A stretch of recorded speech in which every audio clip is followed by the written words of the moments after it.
Assalamualaikum warahmatullahi wabarakatuh. Terima kasih sudah membuka channel saya, Walid Muammar. Sebelum menyimak tayangan saya, subscribe dulu, like dulu, dan semoga yang nge-like jempolnya dan subscribe-nya diberi kesehatan dan kesuksesan. Amin. Kali ini saya mau curhat tentang pekerjaan saya, tentunya seorang pelatih bulu tangkis. Ya, mungkin diantara teman-teman ada yang tahu seorang pelatih itu seperti apa, bulu tangkis itu seperti apa, atau mungkin bahkan teman-teman ada juga yang seorang atlet bulu tangkis, atau bahkan seorang pelatih bulu tangkis juga seperti saya. Apa sih itu pelatih itu? Apa sih bulu tangkis itu? Banyak orang berpikiran pelatih itu adalah orang yang suka nyuruh-nyuruh lah, suka teriak-teriak lah di lapangan. Dan bulu tangkis itu ya raket dan shuttlecock. Ya betul, memang betul. Bagi teman-teman yang mungkin seprofesi sama saya, pasti merasakan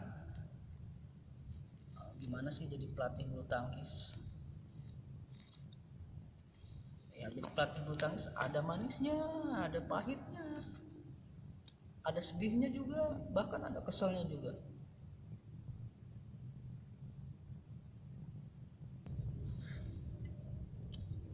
Manisnya apa sih jadi pelatih bulu tangkis? Pasti kalian tahu dah. Atau mungkin yang seprofesi sama saya jadi pelatih bulu tangkis pasti merasakan manisnya seperti apa. Rasakan ketika kita mempunyai murid atau mempunyai anak didik yang setidaknya dia berhasil mencapai target kita. Seperti hari pertama dia sulit untuk memegang raket yang benar, tapi si anak itu tetap berusaha untuk dia bisa memegang dengan baik dan benar. Dan hari berikutnya 2 atau mungkin target kita 4 atau ya seminggu dia bisa memegang raket dan dia bisa dalam waktu seminggu itu. Itulah setidaknya senangnya seorang pelatih. Nah, ini nih pahitnya jadi pelatih bulu tangkis itu apa? Saya nggak akan menyebutkan banyak tentang pahitnya jadi seorang pelatih bulu tangkis. Cuman intinya saja, yang utamanya saja yang lebih pahit itu. Mungkin pelatih-pelatih olahraga lain juga sama mungkin. Apa sih pahitnya? Nah, cuman satu aja yang saya sebutkan. Harga keringat seorang pelatih bulu tangkis itu lebih rendah daripada keringat orang-orang yang berdasi yang di kantoran sana. Entah kenapa. Padahal menurut saya, kalau dibandingkan dilihat dari jasa, tidak ada salahnya kalau pelatih bulu tangkis itu mempunyai nilai yang tinggi. Betul enggak? Kalau mungkin kalau pelatih bulu tangkis, teman-teman yang seprofesi sama saya mungkin setuju. Ya, faktanya seperti itu.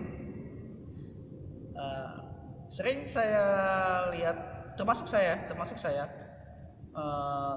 atau teman-teman saya yang seprofesi sama saya, dia mencari tempat dari satu tempat ke tempat lain hanya untuk ya mencari pemasukan dan tidak bisa mengandalkan di satu tempat saja. Ya mungkin itu pahitnya jadi seorang pelatih bulu tangkis seperti itu. Ya mungkin ada yang setuju dengan pendapat saya, mungkin ada yang tidak. Itulah kenyataannya. Jadi pahitnya pada intinya harga keringat seorang pelatih bulu tangkis itu lebih rendah daripada orang-orang yang berdasi yang di kantoran.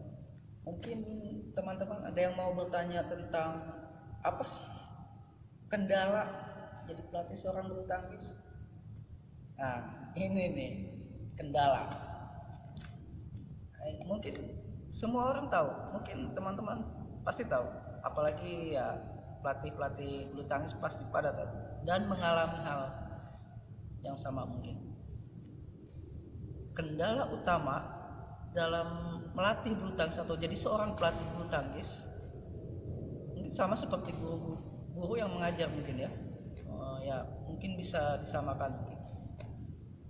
Kendalanya yang utama adalah ketika melatih kita menghadapi murid yang malas. Ya, itu utama, kendala utama, yang paling utama. Menghadapi murid atau anak didik kita yang malas. Ya itu kenyataan kendalanya itu yang saya alami. Mungkin teman-teman atau seprofesi sama saya mungkin ya sama merasakan seperti itu. Dan kita harus meresponnya. Tidak bisa kita punya anak didik kita malas, kita bodoh amat, atau kita ikut-ikutan malas. Nah itu salah. Kita sebagai seorang pelatih tidak berkewajiban seperti itu, tidak bertugas seperti itu. Kita punya target. Pelatih bulu tangkis semua punya target. Jadi dari awal dia tidak bisa megang raket, harus bisa megang raket. Setidaknya punya target waktu tenggangnya. Dari si murid malas, semakin hari dia harus berubah. Itu mungkin hubungannya dengan karakter ya, mungkin karakter. Mungkin perkembangan murid ya tergantung pelatihnya juga. Ya itulah tanggung jawab seorang pelatih bulu tangkis yang besar tanggung jawabnya di situ. Bagaimana si murid berkembang, bukan bagaimana si murid malah merubah karakter si pelatih. Itu terbalik. Ya mungkin itu kendala utamanya ya. Mungkin ya seorang pelatih bulu tangkis pada merasakan seperti itu. Menghadapi murid yang malas latihan. Mungkin dalam arti malas dia malas disuruh-suruh, sulit disuruh-suruh, sulit diatur, dan segala macam lah. Tapi alhamdulillah untuk hal seperti itu saya cepat merespon bagaimana si murid itu setidaknya dari malas dia ada peningkatan untuk setidaknya dia mau latihan, setidaknya mau dituruti. Dan itu perlu program yang membentuk karakter si murid itu sendiri.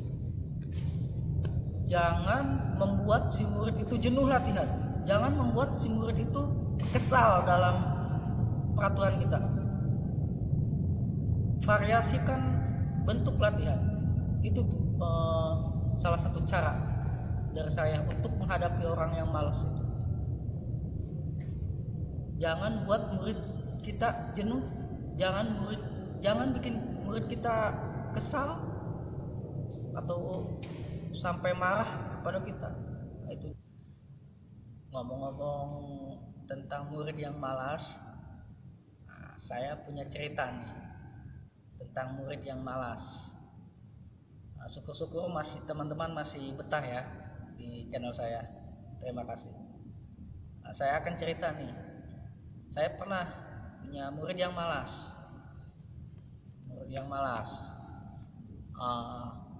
Pertama dia malas nyusun kop. Ya habis drilling saya suruh susun kop lagi. Ya dia malas. Oke, saya biarkan.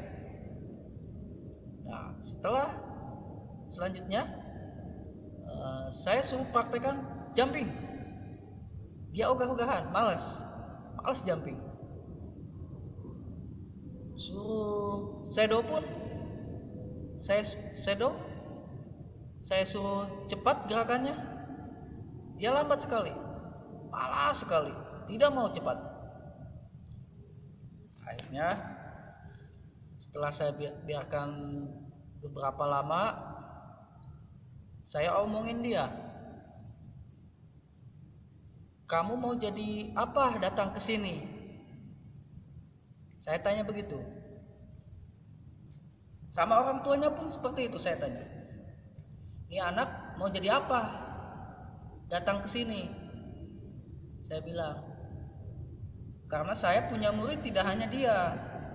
Saya punya mata juga dia, punya mata juga dua. Tidak bisa fokus hanya si anak itu. Tetapi saya pun ingin anak itu berkembang. Anak itu ya meningkat. Tapi dia malas. Saya tanya lagi seperti itu. Mau jadi apa ya kamu? Sama orang tuanya mau jadi apa anak ini? Tapi dia datang. Pada latihan datang, tapi malas. Sulit banget diatur. Setelah itu orang tuanya bilang, ya dia mau jadi atlet. Ya mau jadi apa lagi kalau dia datang ke lapangan bulu tangkis, ya jadi atlet bulu tangkis. Mana mungkin jadi atlet renang atau atlet tinju. Iya. Nah, si anak itu juga jawab, ya saya mau jadi atlet bulu tangkis. Oke, saya bilang, kamu benar. Saya bilang begitu. Gak salah kamu datang ke sini. Bawa raket, ya latihan di lapangan bulu tangkis. Kamu jadi atlet bulu tangkis, saya bilang. Tapi saya bilang, kamu itu malas. Cocoknya jadi atlet catur. Kamu diem aja di rumah, tinggal duduk, tinggal angkat kuda, angkat benteng sama tangan kamu, tinggal ngopi sambil nonton TV bisa. Itu karena karakter kamu malas. Saya bilang begitu.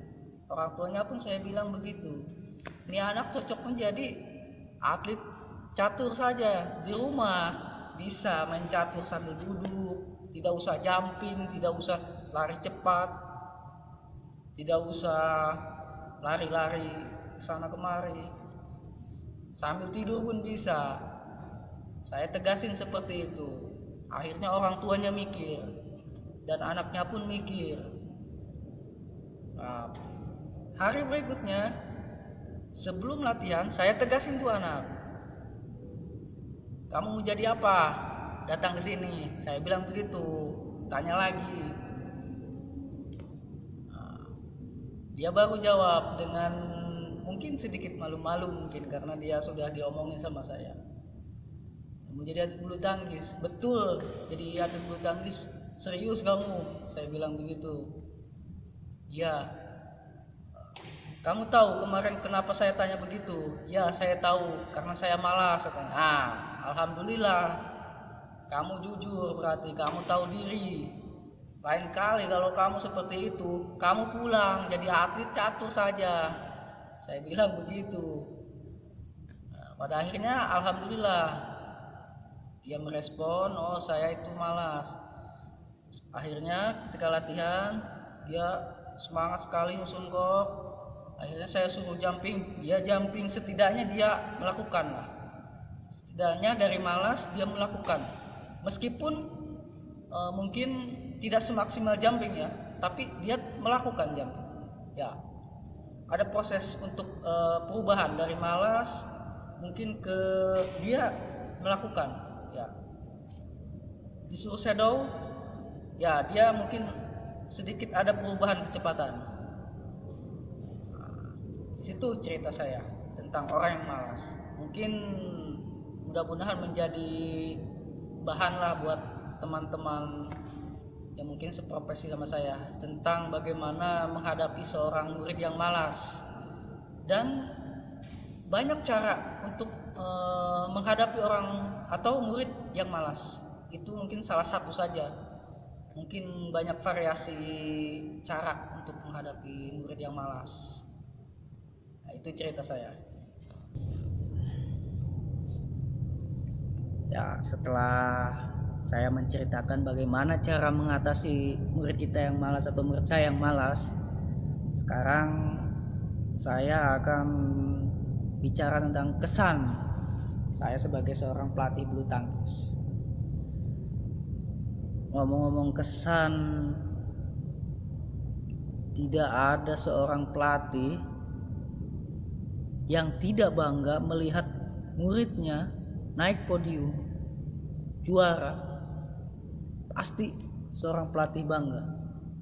Tidak ada yang tidak bangga, termasuk saya. Ya mungkin kesannya itu, ketika melihat murid saya naik podium, juara, bisa membanggakan daerahnya, bisa membanggakan negaranya, yaitu kesan saya.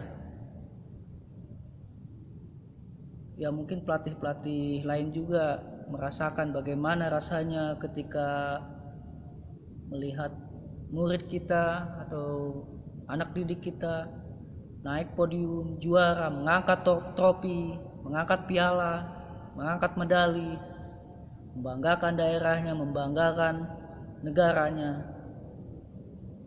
Itu kesan. Mungkin pelatih-pelatih lain mungkin kesannya ya hampir sama mungkin ya, dimana kita bangga, kita bahagia melihat murid kita seperti itu berhasil naik podium, juara.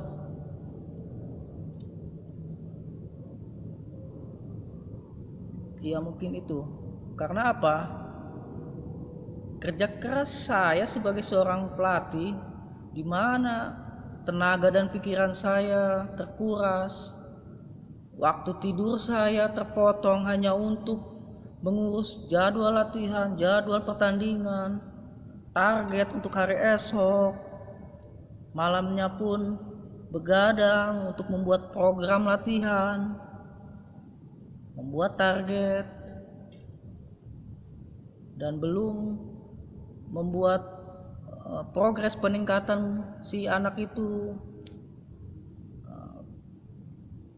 Tenaga pikiran terkuras, kerja keras itu semua terbayar oleh kita melihat seorang atau mungkin murid kita yang atau murid saya yang naik podium, juara. Ya mungkin lelah saya, kerja keras saya semua tergantikan oleh itu, terbayar lunas oleh prestasi anak didik saya seperti itu. Ya mungkin itu kesan saya. Dan mungkin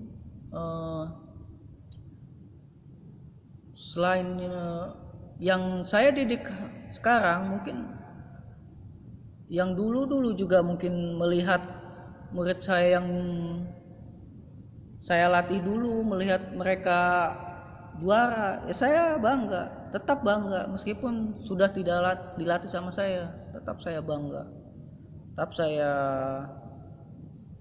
senang gitu kan. Ya itu mungkin kesan saya sebagai seorang pelatih ya, pelatih bulu tangkis. Selain mungkin kesan-kesan yang lain masih banyak juga ya, mungkin yang utamanya itu aja kesannya.